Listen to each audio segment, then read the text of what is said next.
Okay, tengok soalan yang kelima. Ini tak bincang lagi. Lepas tu cikgu minta awak tukar diagram. Tukar diagram yang ketiga tu. Ini berkaitan dengan penyakit lah. Penyakit yang biasanya berlaku kepada sistem sokongan kita. Sistem sokongan ni kadang-kadang melibatkan kita punya tulang, boleh jadi otot ataupun dekat tempat sambungan-sambungan tulang kita iaitu sendi. Okey. So Raja 5 menunjukkan 3 masalah kesihatan yang berkaitan dengan sistem otot rangka. Okey. So untuk gambar yang pertama, masalah yang pertama, ni dia bagi gambar sistem rangka yang normal dan sistem rangka yang tidak normal lah, kemerosotan sistem otot rangka. Kemudian yang gambar kedua ni tentang masalah dekat sendi. Okay. Kita tengok jari-jari tangan dia jadi bengkok kerana masalah pada bahagian sendi. Dan yang ketiga ialah masalah pada otot. Gambar ni kena tukar. Tukar kepada gambar lain. Iaitu penyakit yang berkaitan dengan tulang belakang, skoliosis. Penyakit skoliosis. Sekejap.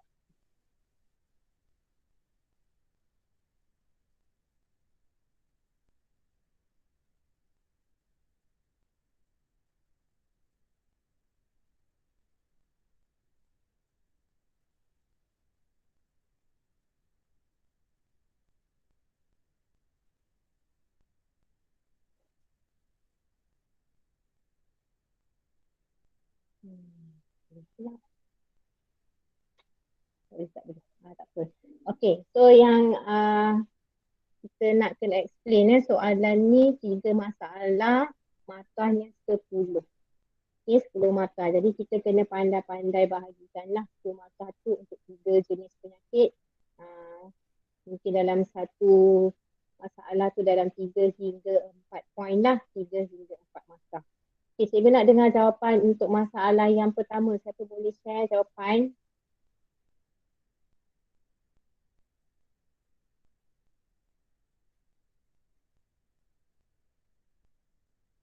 Right.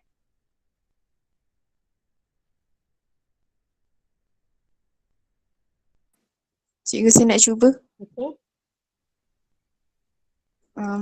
Untuk masalah yang pertama ialah osteoporosis. Osteoporosis ialah sejenis penyakit yang dicirikan oleh tulang yang lemah dan mudah patah. Antara faktor penyebab osteoporosis ialah kurang bersenam dan kurang pengambilan kalsium, fosforus dan vitamin D. Dan cara untuk mengatasinya dengan lebih banyakkan bersenam dan mengambil jumlah kalsium, fosforus dan vitamin D yang banyak. Okay, so soalan dekat bawah ni terangkan masalah kesihatan dan cadangkan cara untuk mengatasi. So betul lah ada cara mengatasi sekali dekat dalam poin awak. Okay. Ini tentang penyakit. Namakan penyakit satu markah.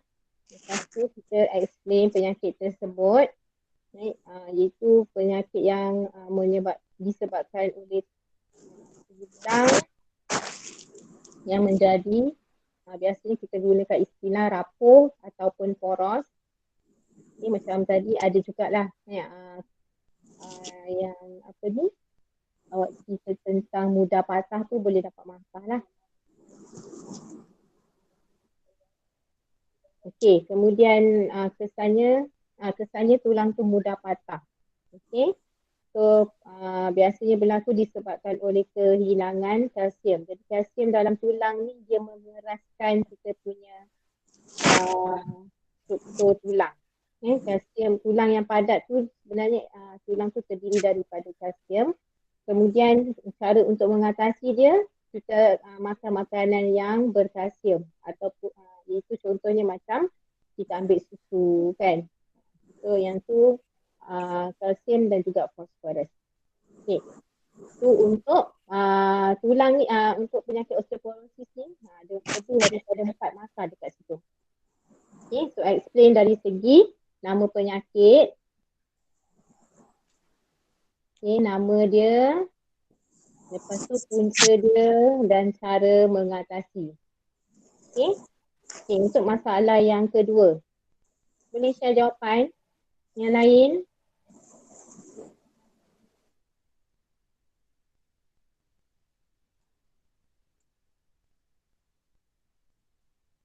Harinda last, tapi belum lah last lagi kan?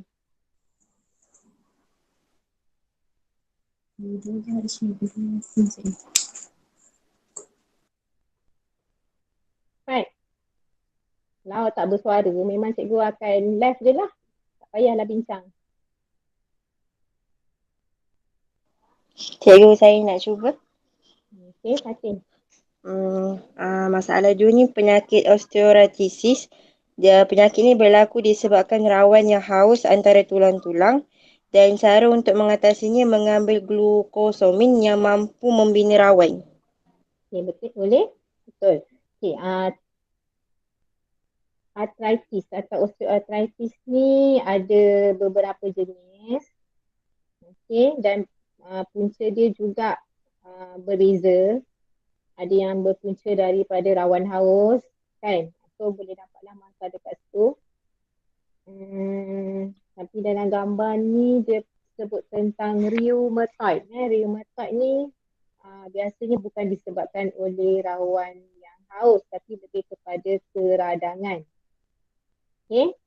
Dan selalunya kalau jari pun jarang ada masalah rawan haus lah. Jari ni disebabkan oleh kita punya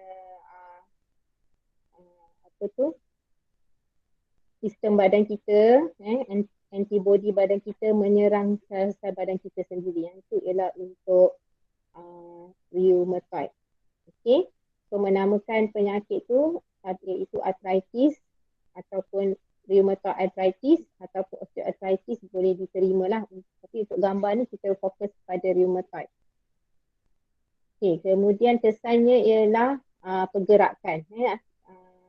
Memberi rasa sakit lah semasa bergerak. Maksudnya jari tu tak boleh dibengkokkan. Dan untuk rheumatoid ni dia tak ada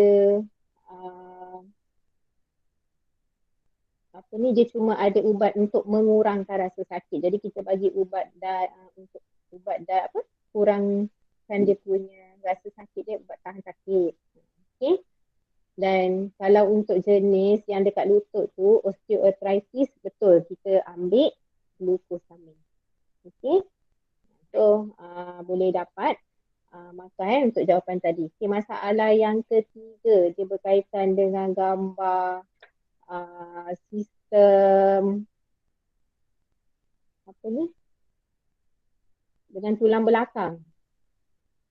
Tulang belakang ada tak jawapan?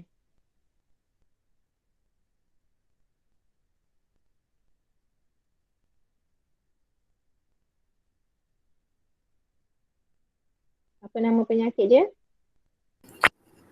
Skoliosis. Okay, namakan penyakit tu satu masa. Lagi? Punca dia faktor genetik atau pertumbuhan tulang belakang yang tidak normal. Okay, itu satu masa. Skoliosis ni masalah dia ialah berpunca daripada faktor genetik. Itu maksudnya daripada lahir. Waktu lahir ataupun pertumbuhan tulang belakang tu, contohnya pelajar yang kena bawa beg sekolah yang berat tu, kan? Ada, mungkin dia lahir tak ada, tapi ni dipengaruhi oleh faktor yang selepas lahir pula lah, iaitu pertumbuhan dia. Okay, so masa dia lahir tu tak ada, tapi disebabkan dalam proses dia membesar, tulang tu kan masih lembut lagi, kan masih boleh dibentuk lagi, jadi bawa pula beg berat. So ada orang yang akan mungkin dia tak bengkok yang obvious sangat tau. Dia tak bengkok yang sampai kena pakai girdle tu, tapi lama-lama dia rasa sakit belakang, kan. Bila check rupanya memang tulang belakang dia tak bentuk tak normal. Cikgu ada jumpa kes macam ni. Okay, kemudian kalau yang teruk tu kan dia bentuk S macam ni, sama ada dari tepi ataupun daripada, mungkin S daripada kita tengok daripada belakang badan dia ataupun daripada tepi, tengoklah dari segi dia punya tu, iris tu, kena pakai girdle, kena pakai korset. Okey. Kemudian kesan kepada penyakit ni. Tadi cikgu dah sebut akan menyebabkan kita rasa sakit, sakit belakang, sakit leher, sakit kepala. Kalau yang teruk tu sampai mengalami masalah nak bernafas, nak tidur macam tu. Okay, so cara mengatasi? Mengamalkan postur yang betul ketika berdiri, duduk ataupun berjalan. Okay, betul. Itu satu cara. Lain? Fisioterapi. Kita kena menjalani fisioterapi ni rawatan lah. Dia bukan cara mengatasi kan. Rawatan dia ialah menjalani fisioterapi. Okay. So, satu lagi rawatan ialah menggunakan bengkung. Beda tadi. Okay. Bengkung. Ada satu lagi dalam poin cikgu ni, senaman cross. Sekejap cikgu share. Senaman cross ni. Dari Jerman. Dari Jerman. Ada buku teks kan? Okay, kalau ada dalam buku tak payahlah cikgu share kot. Nanti awak google senaman dia. Okay. So, 3 jenis penyakit. Dalam kalau awak bagi 3 poin untuk masalah 1 kan, 3, 6, 9, tu dah 9 per 10 tu pun kira tinggi jugalah. Kalau dapat, mesti ada osteoporosis tadi mesti dapat 4 macam tu kan. Okay, so cukup 10 markah. Okay, so itu untuk soalan esei yang kita tinggalkan hari tu. Okay, kemudian kita nak pergi ke tajuk yang hari ini ni.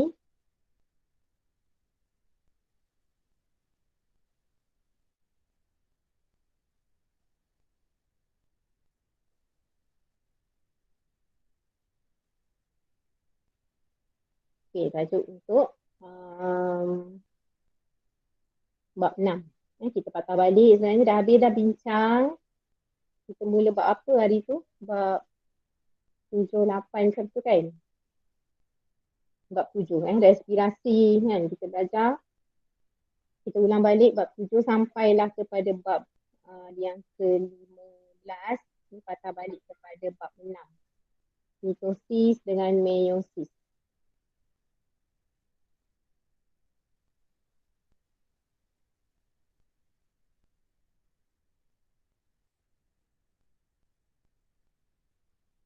Okey, Raja 1 menunjukkan 2 sel haiwan yang menjalani pembahagian sel X dan juga sel Y. Okey, pembahagian sel X, kita kena kenal gambar tu. Sel Y, pembahagian sel Y. Okey, kalau sebut pembahagian sel ni, berapa jenis pembahagian sel yang kita belajar? 2. So, kalau apa jenis pembahagian sel tu? Kalau tanya soalan pembahagian sel, namakan jenis pembahagian sel X dan sel Y. So, sel X tu ialah Mitosis. okay. So, untuk sel X tu, kalau kita tengok gambar sel ni, okay, ini ialah proses mitosis. Okay, jenis pembahagian dia ialah mitosis. Okay, untuk sel Y, Meiosis. okay, so ejaan make sure betul lah. Okay, yang kedua, lukiskan Raja satu sel anak yang terhasil apabila pembahagian sel Y selesai. Okay, pembahagian sel Y iaitu sel ni membahagi secara meiosis, jadi kita nak lukis sel anak dia, maksudnya daripada sel Y ni dia membahagi kepada 2 sel anak, kemudian 2 sel anak ni bahagi lagi sekali. Kalau setakat ni je tak lengkap, itu belum lagi lengkap meiosis dia. So kena sampai kepada 4 sel anak. Jadi 4 ni yang kita nak kena lukis. Lukis satu je pun dah cukup, tak perlu lukis lagi 3. Okay, so hasil daripada pembahagian sel Y ni, kalau kita tengok dekat sini, kromosom dia ada 4. Okay, ada 4 kromosom. So berapa kita nak lukis bilangan kromosom dalam sel anak? 2. 2. Kita kena lukis 2 dekat dalam sel anak. Setiap sel anak ni sekarang ada 2 kromosom. Okay, kemudian kalau kita tengok 4 kromosom ni, okay, yang ini separate daripada yang atas ni. Okay, kalau kita tengok arah pergerakan dia sekarang tertutup bertentangan atas dan bawah. Maksudnya asalnya kromosom yang ini dengan kromosom yang ini dia duduk dekat tengah-tengah. Kan? Okay, berpasangan. So kromosom ni dengan kromosom ni dengan kromosom ni dia adalah kromosom homolog. Yang ini dengan yang ini adalah pasangan homolog yang kedua. Okay, saiz yang ini dengan saiz yang ini berbeza. Okay, kalau kita tengok yang A lebih besar daripada B. So yang ini pun samalah, A lebih besar daripada B. Jadi kita nak lukis kromosom tu, kita kena bergantung kepada saiz tu. Tak boleh lukis kromosom dengan saiz yang sama. Jadi awak cek balik dalam gambar. Kita nak tengok boleh tak gambar? Tolong sharekan gambar dekat sini. Awak angkat kertas awak. Awak buka kamera dan tunjukkan gambar kromosom yang awak lukis. Boleh tak? Cepat.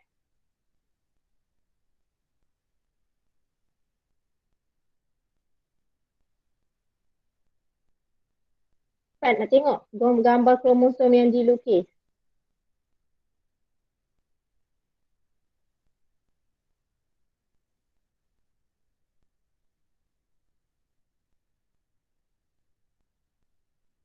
Yang lain?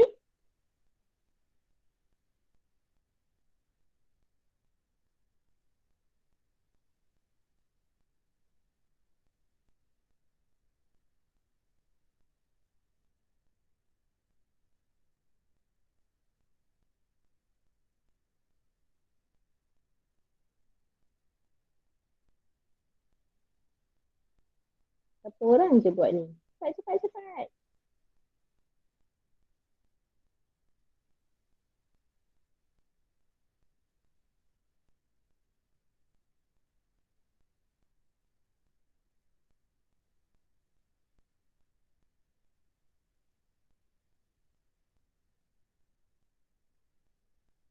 Okay. Tak payah screen share lah. Tunjuk je kertas.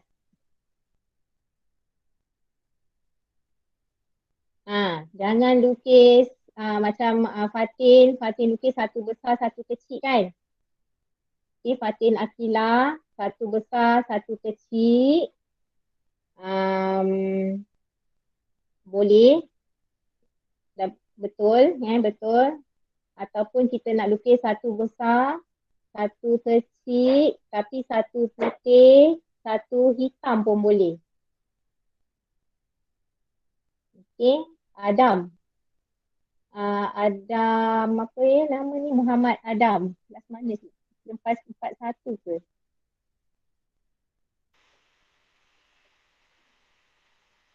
Okay. Adam lukis satu besar, satu kecil, tapi dalam bentuk kromosom yang apa ni? Dalam bentuk kromatik kembar yang belum berpisah. Adam. Okay. Adam lukis tu bilangan kromosom betul, tapi bentuk kromosom tu satu besar masih dalam bentuk kromatik kembar yang tak berpisah. Dia mesti lukis kromosom yang tinggal satu kromatik sahaja. Faham tak? Faham. satu kromatik sahaja.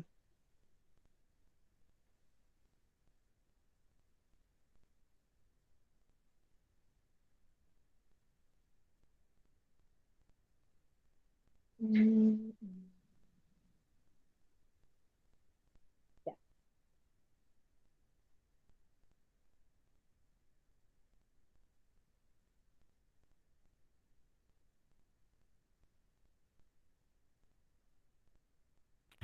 Macam ni boleh Rico? Mana? Zaim. Okey. Zaim lukis kromosom tapi bentuk macam huruf V kan? Ha. Itu maksudnya dia punya pembahagian sentroma dia salah tu. Ataupun macam ni, maksudnya dia tak betulkan kedudukan dia masa kromosom tu dah sampai dekat kutub bertentangan. Kromosom yang masa bergerak memang bentuk macam V tu. Lepas tu dia sampai kat kutub bertentangan ataupun dah jadi sel anak, dia kena straight lah. Oh, kita buat urus lah. Sel anak dia. Okey. Luruskan sel anak dia. Luruskan kromosom dia dalam sel anak. Lain? Cikgu tengok ni siapa? Aisyah pun dua kromosom, satu besar, satu kecil. Tapi dua kromatik. Dalam satu kromosom ada dua kromatik. Dia kena satu kromatik sahaja. Macam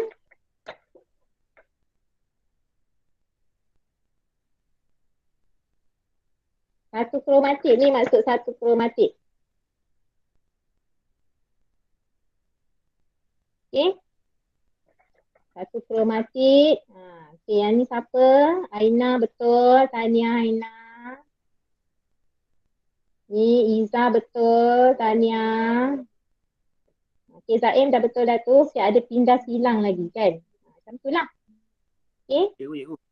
Yap. Okey, cikgu. Panjang ke? Apa benda? Kena sama panjang ke dua-dua kromosom tu? Dia tak boleh sama panjang. Kalau dia sama panjang, maksudnya kromosom homolog tak berpisah. Faham tak? Okey, kromosom homolog tak berpisah. Okey, kejap kita tengok yang lain. Syazwina betul. Tetapi nampak apa? Macam sama besar je tu. Syazwina, check balik sama besar ke apa? Adam Alfam okey. Warnakan satu. Satu hitam, satu putih. Satu besar, satu kecil. Okey. Wan Muhammad apa ni?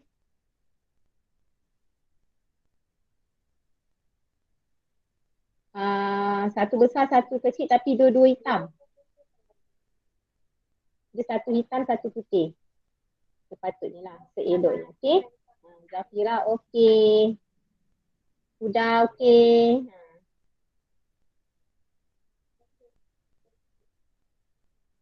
Satu lagi. Muhammad. Apa nama awak ni? Airil Iman. Muhammad Airil Iman. Tak nampak. Okey, yang tu betul. Satu besar, satu kecil. Okey, so kita tengok sekejap. Tengok balik skrin. Nanti ramai yang dah lupa.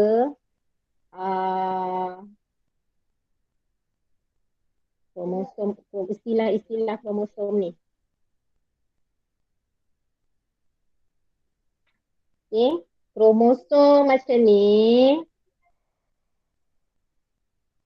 Kromosom ni kita kena faham struktur dia tu. Dia kalau dilukis sama besar kedudukan sentroma dia sama.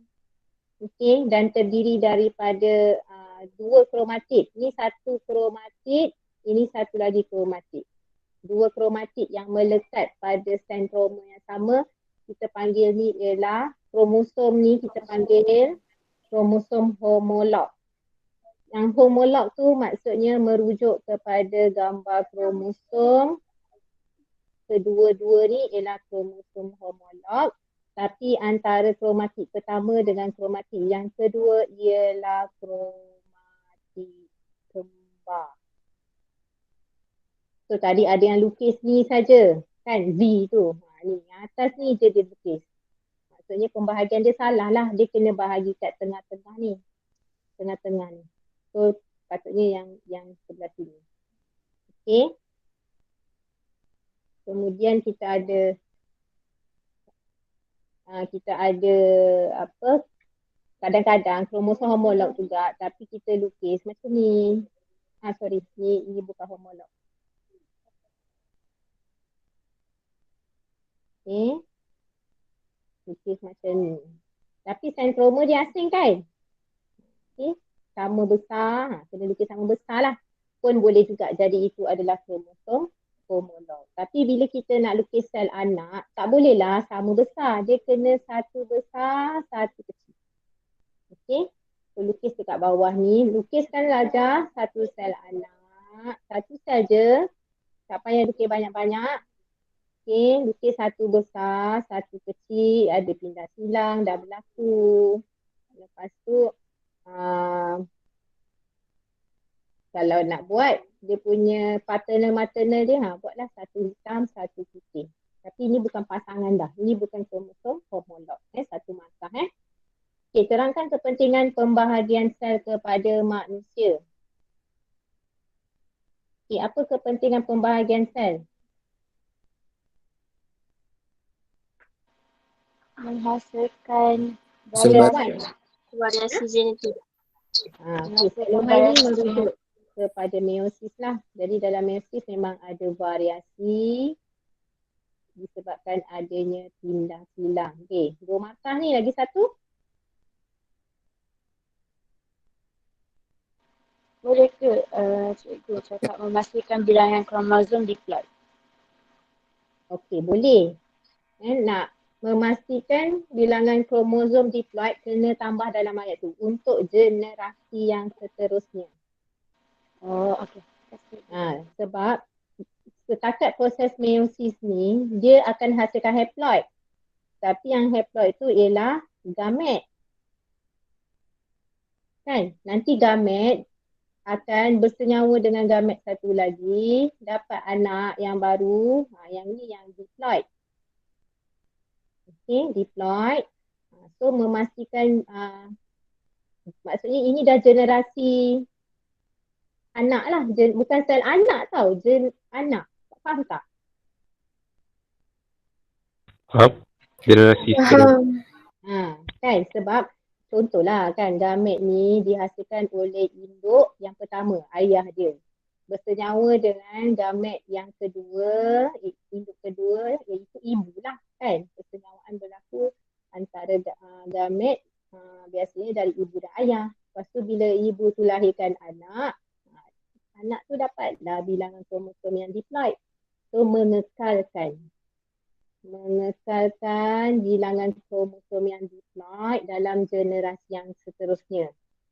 Okay, sebab tu ada meiosis. Kalau tak bermeiosis, mitosis saja, nanti gamet ni yang terhasil 46 kromosom juga, bersenyawa 46, dapatlah anak dia, giant ke, dinosaur ke, tak tahu.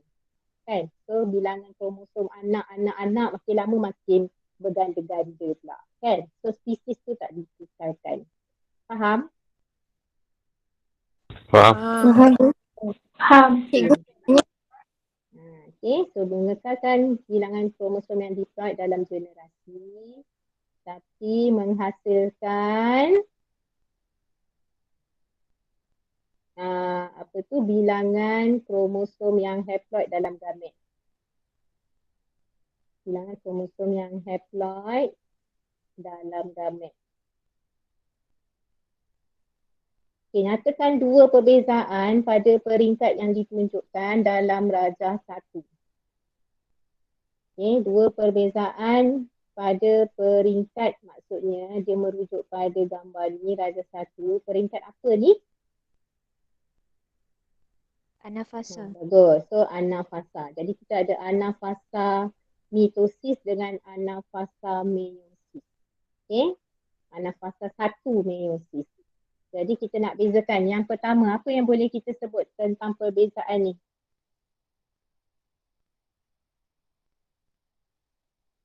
Yang senang je, cikgu dah sebut tadi apa? Pindah silang. Bilangan haploid. Haploid dengan diploid. Bilangan kromosom yang haploid dengan diploid. Tak sampai lagi tu sebab sel anak tak terbentuk lagi. Dia tak hasilkan sel yang diploid lagi. Kan dia dalam proses pembahagian. Belum habis bahagi lagi kan. Okey. Pindah silang pun macam ni tau. Kita kan ada belajar fasa-fasa dia. Profasa, metafasa, anafasa, telofasa. Kalau nak cakap pasal pindah silang, keluar gambar profasa 1 mitosis dengan profasa mitosis dengan profasa meiosis. Profasa 1 meiosis baru boleh sebut pindah silang. Kalau gambar tu bagi pindah silang. Faham tak? Faham. Macam gambar ni dia tak bagi profasa, dia bagi anafasa. Jadi kita kena bezakan dari segi anafasa. Jadi sebenarnya Cikgu. Yep. Nak tanya. Pindah silang tu berlaku selepas senyawa ke sebelum? Sebelum. Jadi dia ambil genetik daripada atuk lelaki dia? Ya. Pindah silang tu, kalau cakap pasal pindah silang ni berlaku untuk pertukaran genetik antara ibu dan bapa kan. Bukan macam pindah silang tu berlaku dekat badan kita, bukan antara kita dengan pasangan kita, tak. Pindah silang yang berlaku dalam badan kita tu, dekat untuk hasilkan gamet kita tu adalah pindah silangkan genetik antara ayah kita dengan mak kita. Faham tak? Benda tu yang dah ada dalam badan kita. Faham tak ni? Faham? Antara paternal dengan maternal. Maternal dengan paternal tu, tapi maternal dengan paternal yang merujuk kepada ayah kita. Ayah dan mak. Dia dapat atuk. Pangkat atuk dengan nenek lah. Untuk kalau macam ni lah, untuk gamet yang kita hasilkan tu, pangkat atuk dengan nenek bagi gamet tu lah. Faham? Faham, Ibu. Okay. Faham. So nyatakan dua perbezaan, senang je. Cikgu dah bagi dah tadi. Perbezaan dia ialah untuk atas ni dia tak sebut pun nama fasa tadi kan. Jadi kita bolehlah namakan pembahagian sel X tu ada menjalani anafasa, pembahagian sel Y menjalani anafasa 1. Itu satu perbezaan. Okay. Kemudian Kalau jawapan satu lagi cakap yang kalau anafasa dia membahagi sentroma, anafasa 1 dia tak bahagi sentroma. Pun boleh.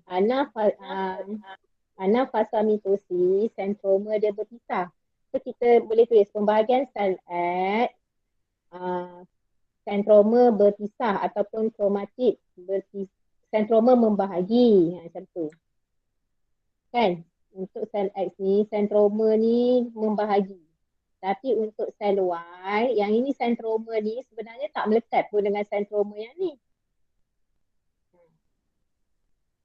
Jadi sentroma dia tak membahagi. Yang cuma kromosom homolog dia berpisah. So kita boleh explain juga macam tu. Yang lain ada tak jawapan yang lain?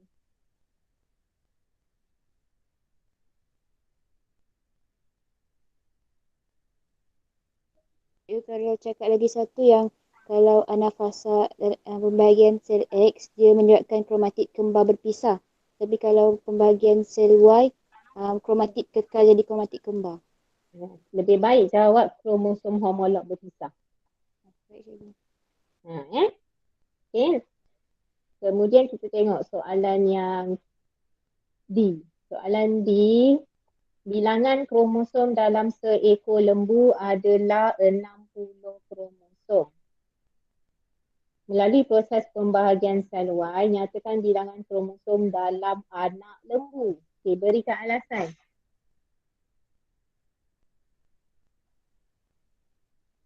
Kan? Berapa bilangan kromosom dalam anak lembu? 60. 60 ke 30? 60. 60. 60. Okey, 60. 60. Faham kan? Ini anak dia. Anak dia mesti bilangan kromosom dia sama dengan induk. Yang tak sama gamet. Okey, gamet dia tak sama. Okey, so nak explanation ni nyatakan bilangan, berikan alasan. Okey, macam mana nak explain?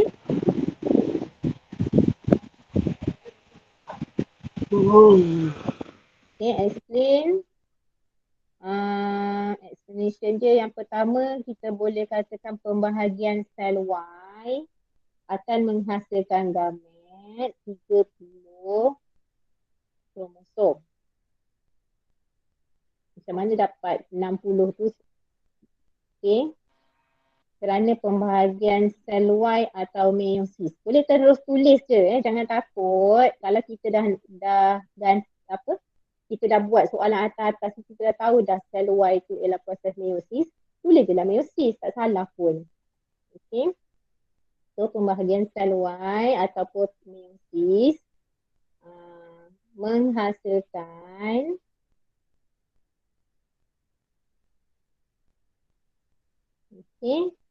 bilangan kromosom, menghasilkan gamet. Masa kat tu cikgu 30 gamet. 30 kromosom. 30 kromosom. Cakap 30 kromosom.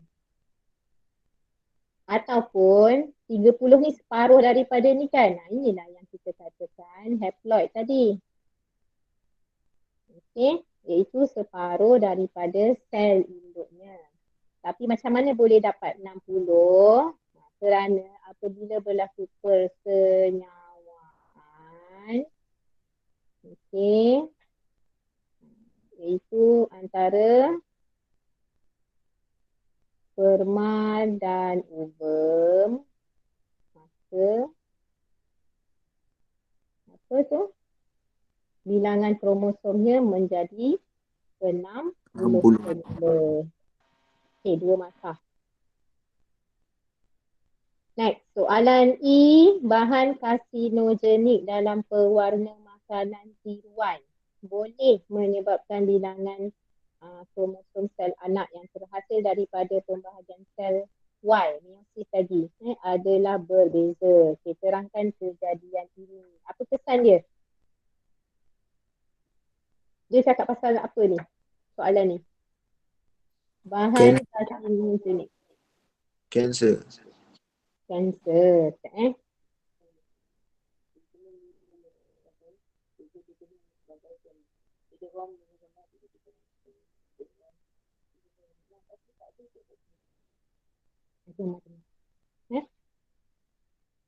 Okey.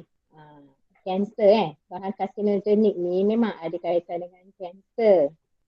Tapi yang ini dia kaitkan dengan sel Y.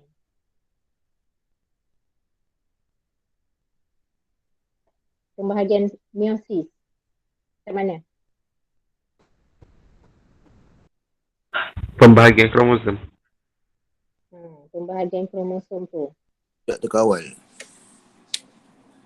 Dia macam ni tau. Kita belajar mitosis dengan meiosis, betul tak? Okay, dalam mitosis memang ada penyakit yang akan berlaku bila kita didedahkan dengan bahan-bahan karsinogen, bahan-bahan yang beradiasi, sinar siraran yang beradiasi tu. Okay. Tapi kita kena ingat konsep mitosis ialah pembahagian yang berlaku dekat sel soma dengan bilangan kromosom yang diploid. Diploid. Okay, kalau sel soma ni, sel badan kita terkena bahan karsinogen, dia memang akan ada kesan yang menyebabkan kanser, iaitu pembahagian tu tak terkawal. Okay. Dia jadi bertumbuh, lama-lama jadi tumor. Bila dah tumor tu, ada yang jenis aktif masuk dalam salur darah, pergi bawa ke seluruh badan, itu yang kita katakan kanser. Sel kanser tu merebak ke seluruh ataupun organ-organ lain. Okey, kalau kita soalan ni tanya pasal sel Y, meiosis, dia bukan kanser tau. Yang ini boleh juga kena dengan bahan-bahan atau karsinogen, sinaran yang mutagen tu.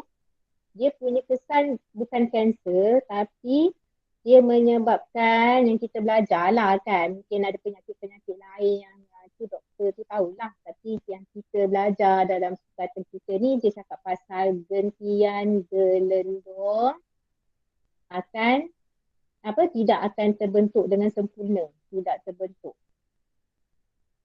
Okay. Dan kesannya menyebabkan pembahagian kromosom sel gamet. Meiosis ni kan dekat sel gamet. So, pembahagian kromosom sel gamet tu tak sekata. Ada yang akan dapat 23 kromosom, ada yang dapat 23 ni normal kan? Yang ni normal, tapi kalau tak normal dia mungkin jadi 22 kromosom dengan 24. Okey. 22 dengan 24. Patutnya 23. Okey, tapi bila terhasilkan 22 dengan 24 kromosom dan nasib tak baik, 24 ni bersenyawa dengan 23 kromosom jadi 47. Ni apa dia? Down syndrome.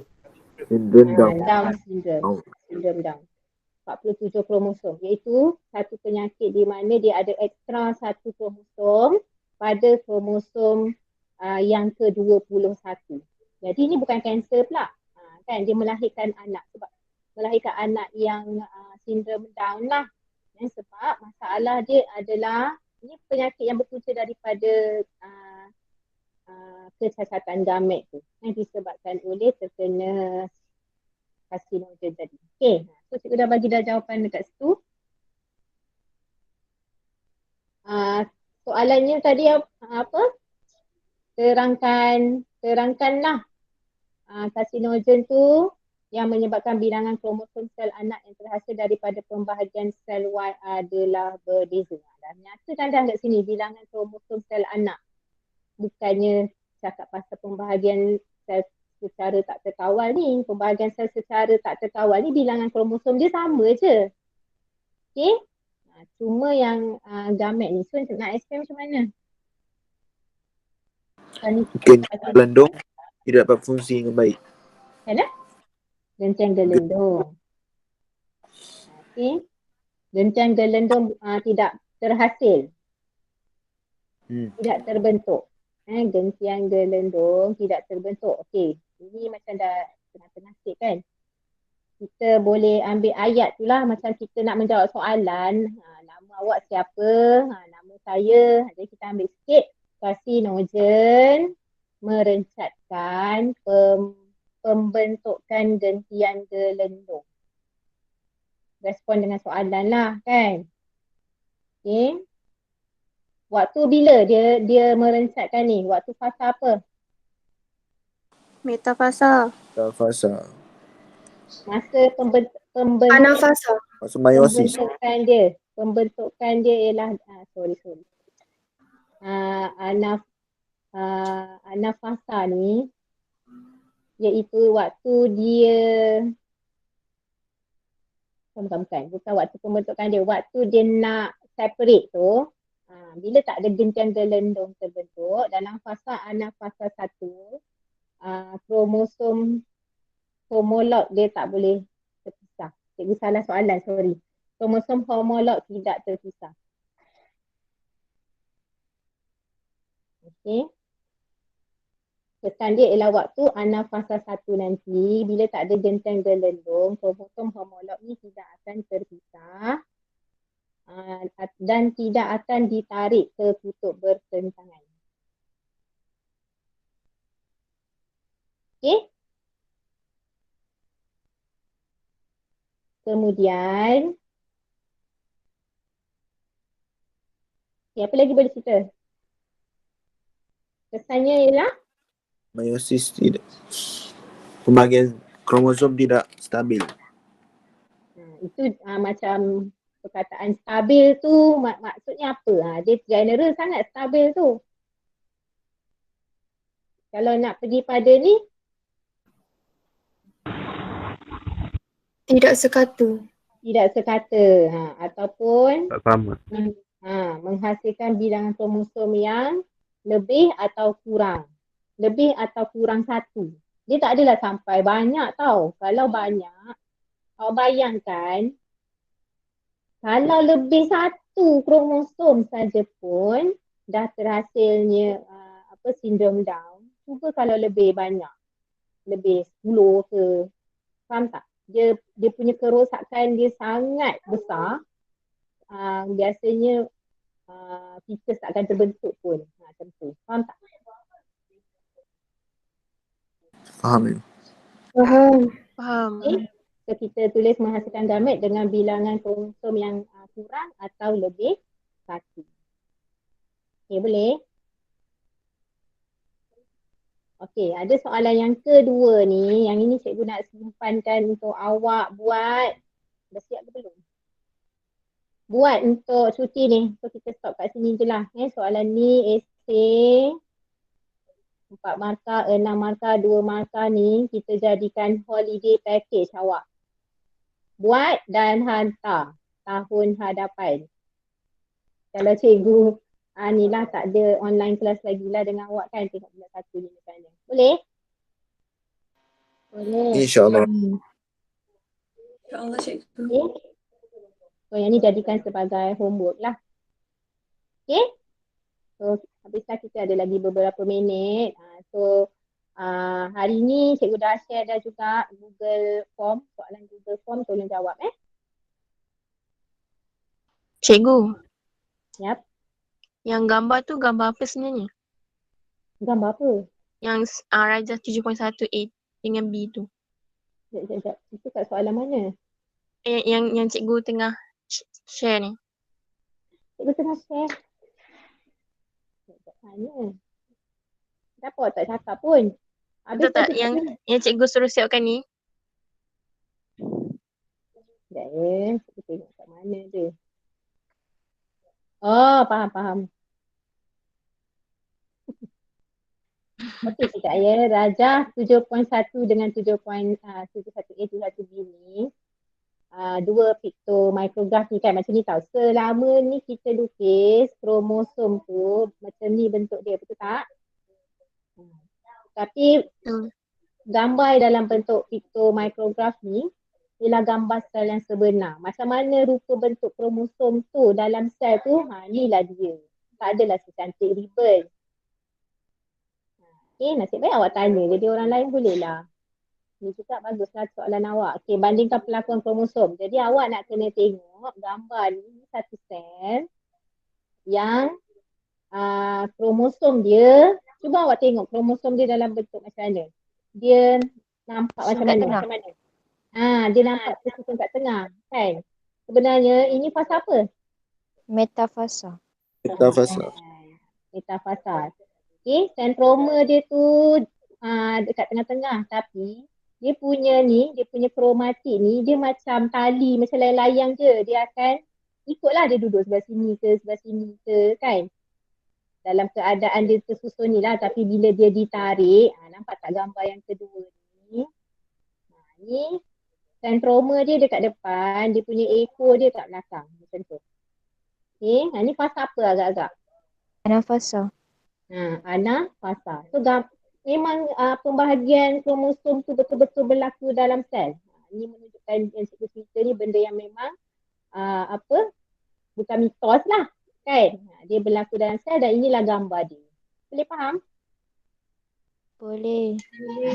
Boleh cikgu. Ini sentroma, ini sentroma, ini kromatik kat belakang. Macam tu. Ada banyak lah kan, kita kan 46. So maksudnya sini 23, sini ada 23. Sebab tu dia macam kalau orang Kedah kata meremut dia kat situ. Okay? So macam banyak sangat terkumpul kat situ. Okay, ada lagi tak apa-apa nak tanya?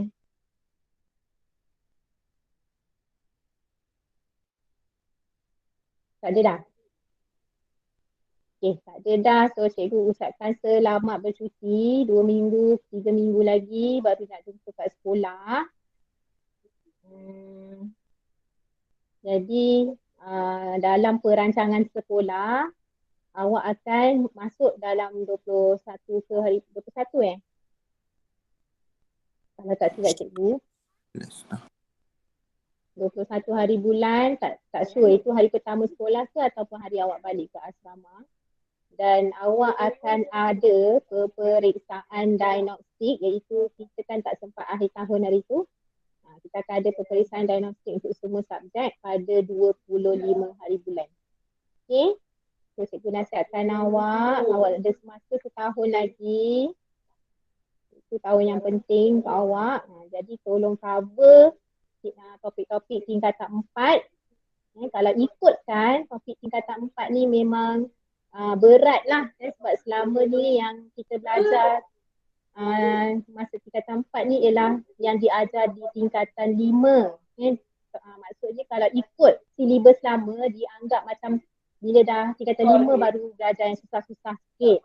Tapi ikut silibus awak, kita bagi yang susah-susah dulu supaya awak boleh study bab tu di tingkatan 4 dan awak boleh ulang kaji bab yang sama tingkatan 4 tu di tingkatan 5. Masih boleh revise lagi nak jadi doktor ke apa ke kan. So boleh ulang sampailah melekat dalam kepala. Okay. So tadi cikgu cikgu baru lepas meeting juga tadi dengan cikgu Bayu yang 2 orang lagi. Tengok buku teks next year. Cikgu, Yap. nanti exam full format ke? Okay. Exam tu memang perlu dibuat ikut format SPM silibus awak. Okay, format SPM untuk awak lah. Ada 40 soalan objektif. Kemudian soalan struktur dan esei 100 markah macam tu. Kemudian kertas 3 tu kita belum ada format lagi. Okay, ni bab. Nampak tak skrin? Nampak. Ini buku awak next year. Kalau ada masa cuti ni tanamlah pokok banyak-banyak. Okay, so kita stop lah. Okay, selamat bercuti semua, jaga diri baik-baik. Jawab soalan Google Form yang last hari ni, tu je tugasnya. Dengan soalan yang baki tadi, boleh? Boleh. Boleh. Okay, so boleh bersurai. Assalamualaikum semua. Bye.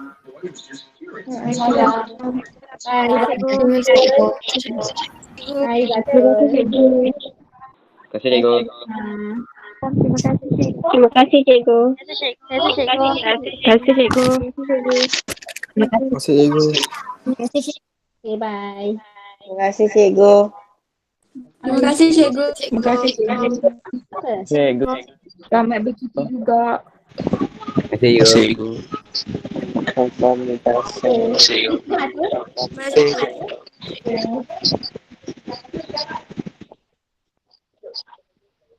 Terima kasih cikgu. Anda je korang ni Terima kasih cikgu. Thank you. Cikgu baca saya punya cikgu. Mana? Cikgu. Bye. Bye. Bye cikgu.